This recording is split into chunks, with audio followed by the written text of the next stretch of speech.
বন্ধুরা, আজকে জুন মাসের 10 তারিখ মানেই আমাকে ব্যাংকে আসতে হয়। শুধু আমাকে নয়, বেশিরভাগ মহিলারা ব্যাংকে আসেন কারণ গ্রুপের কাজের জন্য। দেখুন, এসে দেখলাম কি অবস্থা। ইনারা আবার ছোট গেটের মধ্যে আছেন, তার মানে ভেতরের অবস্থাটা কীরকম। বয়স্ক মানুষরাও বসে আছেন, আর আমি তো রোদেই দাঁড়িয়ে আছি, বাইরে থেকে ক্যামেরা করছি।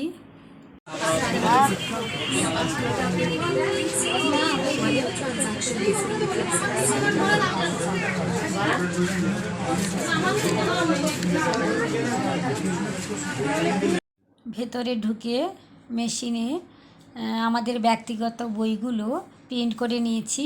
এবার ভেতরে কেমন ভিড় দেখুন। কিছু ছেলেরাও দাঁড়িয়ে আছে, আর মহিলাদের সংখ্যা তো অসম্ভব, মানে কি বলবো। দেখুন ভিড়টা কীরকম। ওইখানে ক্যাশিয়ার থাকেন ভেতরে, ওইখানে ক্যাশ লেনদেন হচ্ছে। আমি প্রত্যেক মাসেই আসি, এত ভিড় আমি কোনো দিনও দেখিনি। আমি মেশিনের সামনে একটি টুলে বসে আছি। অনেকে আবার বেশিক্ষণ দাঁড়াতে পারছে না বলে বসে পড়েছে। দেখুন ওই দিকেও বসে আছে। বন্ধুরা, ব্যাংকে কাজ সেরে 3টের সময় বাড়ি এলাম। ভাত তো খেয়ে যাইনি, পুরো ঘেমে গেছি, বাইরে প্রচুর রোদের তাপ।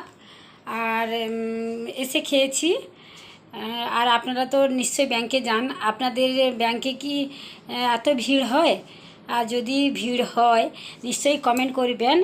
আর আমার ভিডিওটা যদি ভালো লাগে লাইক, কমেন্ট অথবা শেয়ার করবেন। আপাতত টাটা।